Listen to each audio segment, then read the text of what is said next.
study.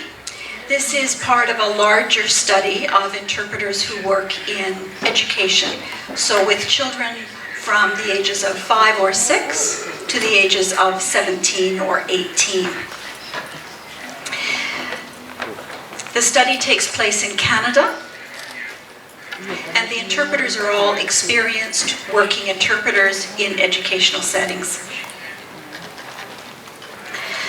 Because I had done the larger study that videotaped their interpreting work, much of the interpreting was very unsuccessful. It did not provide the children with access, even though many of these are very competent interpreters. So it led us to wanting to do something that's done in spoken language interpreting research, which is to think about how are interpreters mentally engaging in the teaching and learning context in order to help their interpreting be better.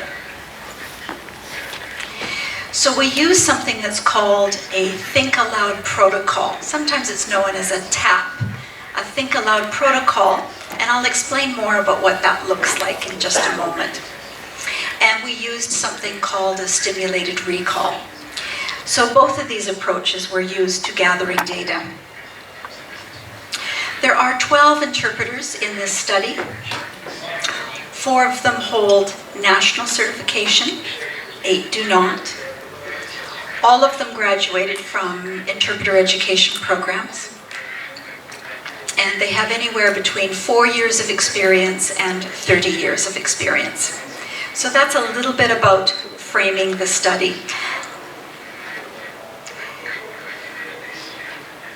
I'll say a little bit about methodology. So a think aloud protocol means that we wanted the interpreters to all interpret the same material.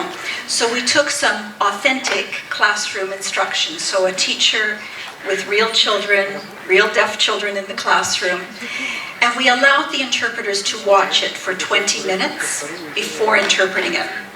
While they watched it, we videotaped them, and they could either comment in spoken English or they could comment in American Sign Language about what they were viewing in the text that they thought might be challenging to interpret, some things that they were going to do to address how to make sense of this for the deaf child.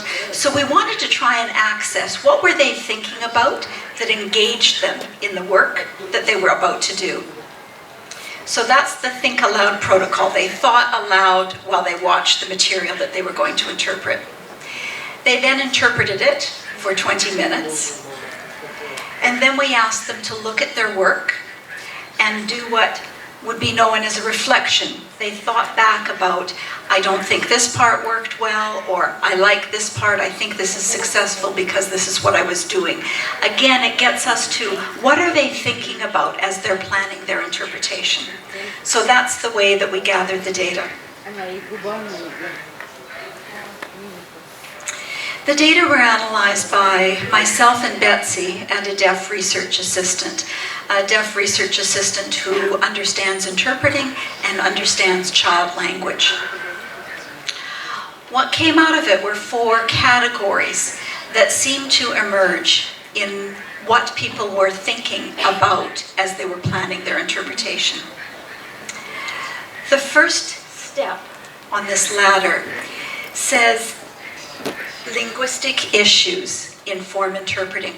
Linguistic issues. And so these were examples where the interpreters were thinking about the language that the teacher was using, thinking about the language that the children were using in response to the teacher, thinking about what are the signs for this, that, or the other thing.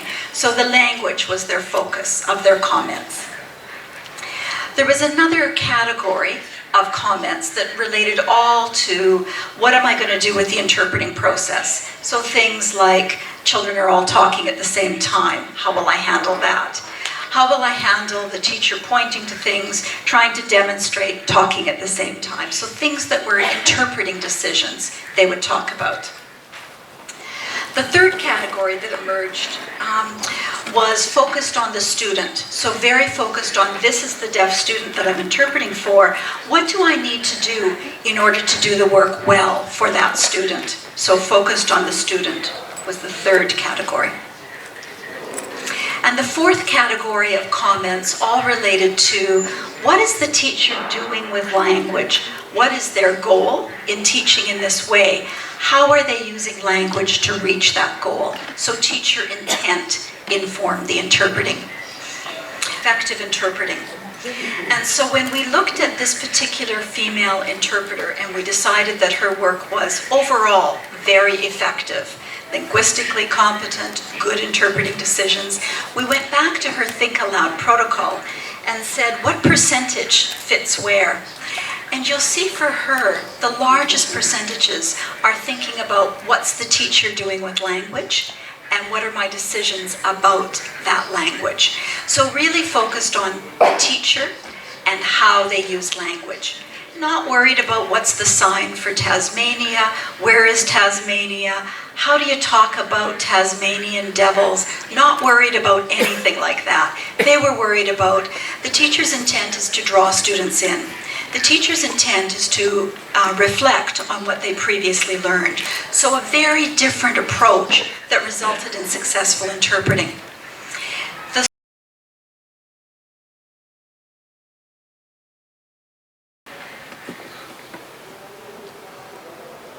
So not only in the area of sign language we face problem in court, but when we are using spoken languages, there are often people in court that knows something has gone wrong. But in court, you almost never find people who knows both languages, sign language and the spoken language. We know, for example, that deaf that are locked up will be that for longer because they have to wait for a sign language interpreter. Hearing people can talk their way out, but deaf people need to wait for an interpreter. And if you go to prison for longer sentences and you want an early release, hearing people can quicker get that to meet those requirements. The deaf people cannot due to lack of interpreters. So deaf people are in jail for a longer period.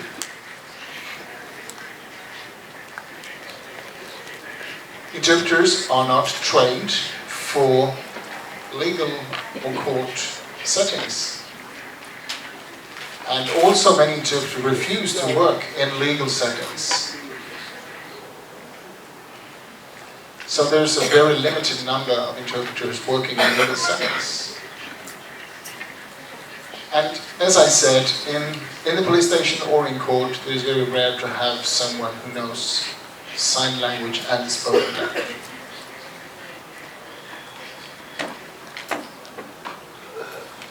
From my experience in Scotland, I've read and I've been talking to people, and I also heard from other countries, and I've seen that we have a similar situation. And in Philippines, for example, we could see that in 2012, we had 400 cases of abuse involving deaf women. Probably more.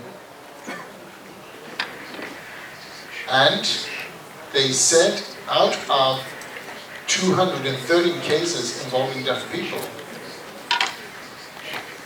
interpreters were provided in only 24% of those cases.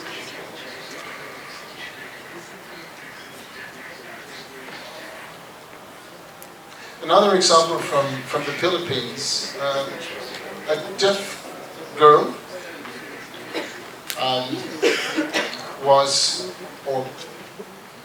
a man was accused for raping a deaf 5-year-old girl, and the investigation took time because they couldn't find an interpreter. So this deaf girl never got her justice. After 5 years of his investigation, the man was free. Let me give you an example. We have the English word push. Can you show me how you can push? Give me some example. You can do it this way. That way, yes. Yeah, I get a variety of examples how you can push someone. But if you go to court and you sign only one of the signs, you could visualize a situation that did not occur by using the wrong sign. Let's say about pull, you can pull someone in the hair, or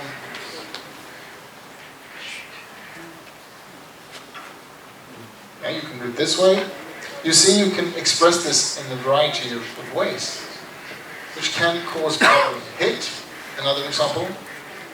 So, do you have any synonyms for hit? Give me some, yeah.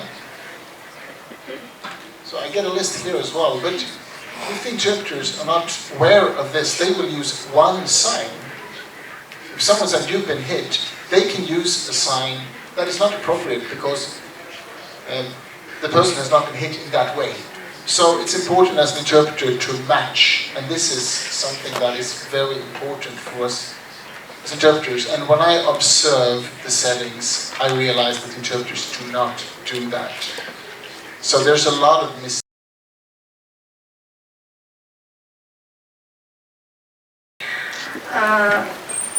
Сейчас у меня как бы две должности. Я, как бы в Европе называют, сижу на двух шапках, да? То есть я президент Ассоциации переводчиков жестового языка и руководитель диспетчерской службы для глухих, которая у нас организована в России, единая служба для обеспечения инвалидов по слуху. Так называется она у нас. Сейчас попозже я о ней расскажу, да, сейчас про переводчиков немножко быстро, чтобы успеть уложиться.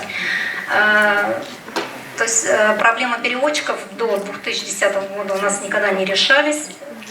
Вот, и советом мы объединились и сделали в 2010 году ассоциацию. В первую очередь, что мы стали делать, это выяснять, сколько все-таки в России переводчиков существует, какой уровень у переводчиков, есть ли профессиональные знания у этих переводчиков. Стали делать анализ. Скажу сразу вам, честно говоря, были в ужасе. Всего по всей России на 2010 год, но эта цифра, конечно, приблизительно получается, у нас получилось где-то около 900 переводчиков. И то большая часть из этих переводчиков, это по опросам, да, вот, по обществу глухих и не только по обществу глухих, там, и в учебных заведениях. Многие из этого количества человек, переводчиков, большая часть, они как бы зачислены как переводчиками, но работают просто в бухгалтерии в обществе глухих. Ну, на какой-то другой должности, но зачислены как переводчики. То есть в итоге из 100% вот из этого количества получилось где-то 10%, которые прошли курсы. А в остальном все переводчики просто со знанием вот от родителей. На каком уровне у всех разное. Мы стали разрабатывать программу и, соответственно, уже подняли тревогу, стали обращаться в правительство Российской Федерации по поднятию вопроса о подготовке профессиональных переводчиков жестового языка, потому что знание лингвистической системы самой, понятие, да, лингвистической системы, понятие этики перевода и многих других аспектов наши переводчики практически не владеют.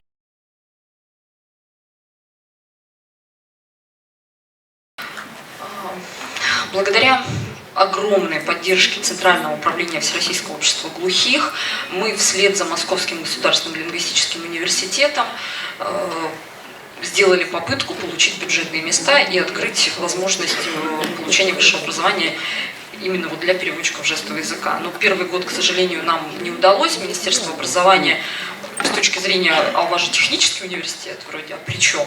Но так как у нас есть факультет гуманитарного образования, который функционирует достаточно долго, и очень сильный факультет по подготовке переводчиков иностранного языка, в частности английского, плюс наш институт, то есть помимо того, что у нас достаточно большой коллектив переводчиков жестового языка, большое количество ребят, с которыми можно общаться, да, повышать квалификацию и так далее. То есть у нас проводится в университете, вот как раз на базе факультета гуманитарного образования, лингвистические исследования, создается корпус жестового языка, о котором вчера говорила Комарова там в конце.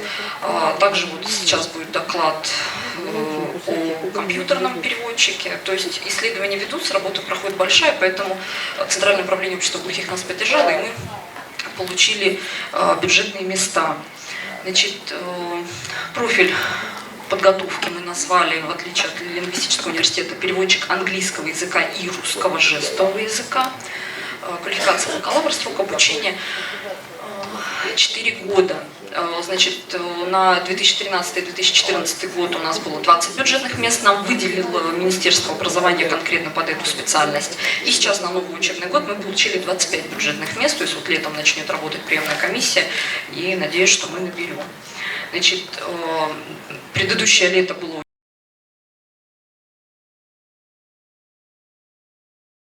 Но, казалось бы, все хорошо и замечательно, на самом деле практически сразу с первых дней возникла очень такая огромная проблема.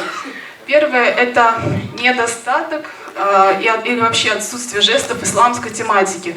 Есть огромное количество слов, которые верующие, соблюдающие или не соблюдающие мусульманин используют в своей ежедневной, ежечасной жизни.